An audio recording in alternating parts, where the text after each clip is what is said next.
Jessup, did you order the code red? You don't have to answer that question. I'll answer the question. You want answers? I think I'm entitled. You want answers? I want the truth! You can't handle the truth! You know what I've found interesting? On one hand, we demand truth in virtually every area of our lives. We demand the truth from our loved ones, right? No one wants lies from a spouse or from a child. We demand truth from doctors. We want the right medicine prescribed and the right operations performed. We want truth from stockbrokers. We demand that they tell us the truth about companies they recommend. We want truth from the courts. We want them to convict only the truly guilty. We want truth from employers. We want them to tell us the truth and pay us fairly. Airlines. We demand truly safe planes and truly sober pilots. We also expect to be told the truth when we pick up a reference book, read an article, or watch a news story. We want the truth from advertisers, teachers, politicians. We assume road signs and medicine bottles and food labels reveal the truth. In fact, we demand the truth from almost every facet of life that affects our money, our relationships, our safety, or our health. But on the other hand, despite our unwavering demands for truth in those areas, many of us say we aren't interested in truth when it comes to morality or religion. In fact, many downright reject the idea that any religion can be true. As I'm sure you've noticed, there's a huge contradiction here. Why do we demand truth in everything but morality and religion? Why do we say, "Oh, that's true for you, but not for me," when we're talking about morality or religion, but we would never think of such nonsense when we're talking to a stockbroker about our money, or a doctor about our health? Although few would admit it, our rejection of religious and moral truth is often on volitional rather than intellectual grounds. We just don't want to be held accountable to any moral standards or religious doctrine. So we blindly accept the self-defeating truth claims of politically correct intellectuals who tell us that truth does not exist. Everything is relative.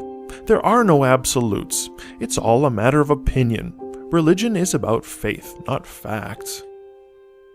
Perhaps Augustine was right when he said that we love the truth when it enlightens us, but we hate it when it convicts us. Maybe we can't handle the truth. What is truth? Very simply, truth is telling it like it is. Truth can also be defined as that which corresponds to its object, or that which describes an actual state of affairs. Contrary to what is being taught in many public schools, truth is not relative, but absolute. If something is true, it's true for all people at all times, in all places. All truth claims are absolute, narrow, and exclusive. Just think about the claim, everything is true. That's an absolute, narrow, and exclusive claim.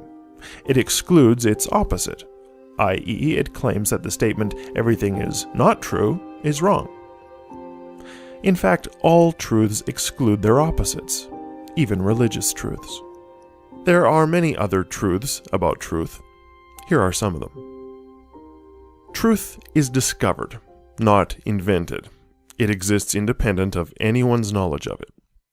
An example might be gravity. Gravity existed prior to Newton. Truth is transcultural.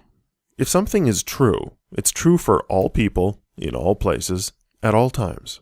2 + 2 = 4 for everyone, everywhere, at every time. Truth is unchanging, even though our beliefs about truth may change.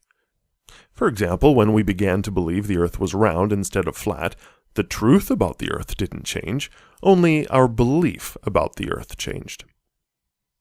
Beliefs cannot change a fact, no matter how sincerely they are held. Someone can sincerely believe the world is flat, but that only makes that person sincerely mistaken. Truth is not affected by the attitude of the one professing it.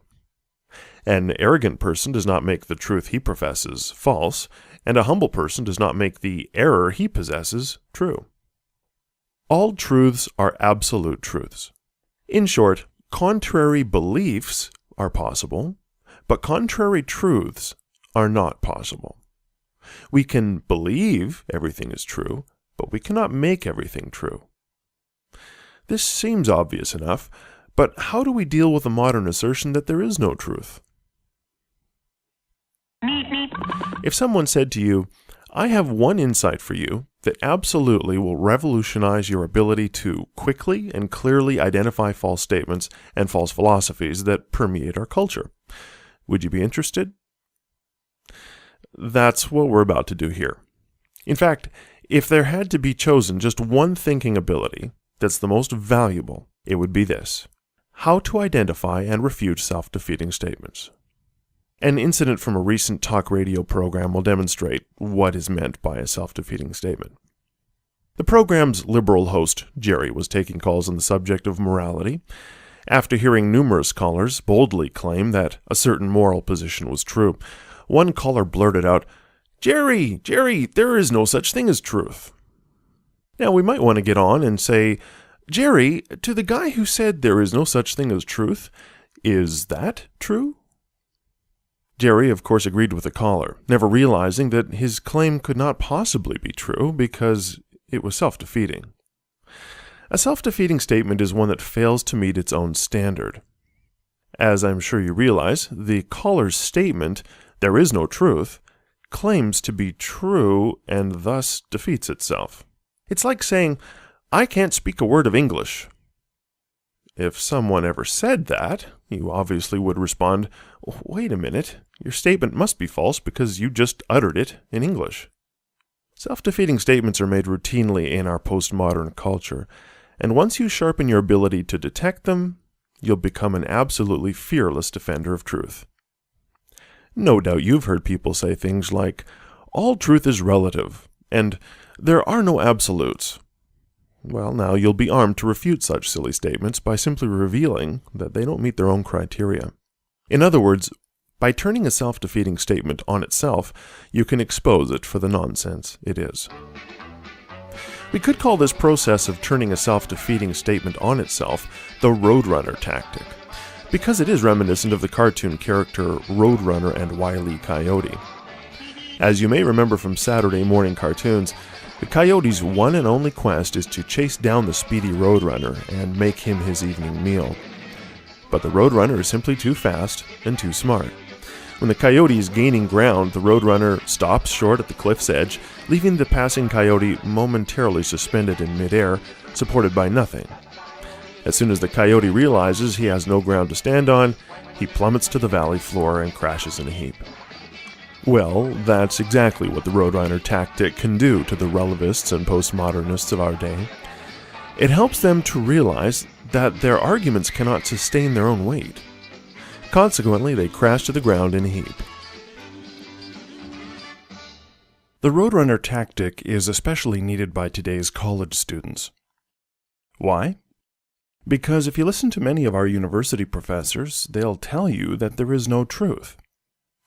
What's amazing is that parents all over the world are literally paying thousands of dollars in college tuition so that their sons and daughters can be taught the truth that there is no truth, not to mention other self-defeating postmodern assertions, such as, all truth is relative. Is that a relative truth? There are no absolutes. Are you absolutely sure? And it's true for you, but not for me. Is that statement just true for you, or is it true for everyone? True for you, but not for me may be the mantra of our day, but it's not how the world really works. Try saying that to your bank teller, the police, or the IRS, and see how far you get. Of course, these modern mantras are false because they're self-defeating. But for those who still blindly believe them, a few questions come to mind. If there really is no truth, then why try to learn anything? Why should any student listen to any professor? After all, the professor doesn't have the truth. What's the point of going to school, much less paying for it? And what's the point of obeying the professor's moral prohibitions against cheating on tests or plagiarizing term papers? Ideas have consequences. Good ideas have good consequences, and bad ideas have bad consequences. Indeed, many students realize the implications of these bad postmodern ideas and behave accordingly. If we teach students that there is no right and wrong, why are we surprised when a couple of students gun down their classmates, or a teenage mother leaves her baby in a trash can? Why should they act right when we teach them that there is no such thing as right? C.S. Lewis revealed the absurdity of expecting virtue from people who are taught that no virtue exists. In a sort of ghastly simplicity, we remove the organ and demand the function. We make men without chests and expect of them virtue and enterprise. We laugh at honour and are shocked to find traitors in our midst. We castrate and bid the geldings be fruitful. The truth of the matter is this: false ideas about truth lead to false ideas about life. In many cases, false ideas give apparent justification for what is really immoral behavior. After all, if you can kill the concept of truth, you can kill the concept of any true religion or any true morality. Many in our culture have been attempting to do this, and the past 40 years of religious and moral decline trumpet their success. Unfortunately, the devastating consequences of their efforts are not just true for them, they are also true for all of us.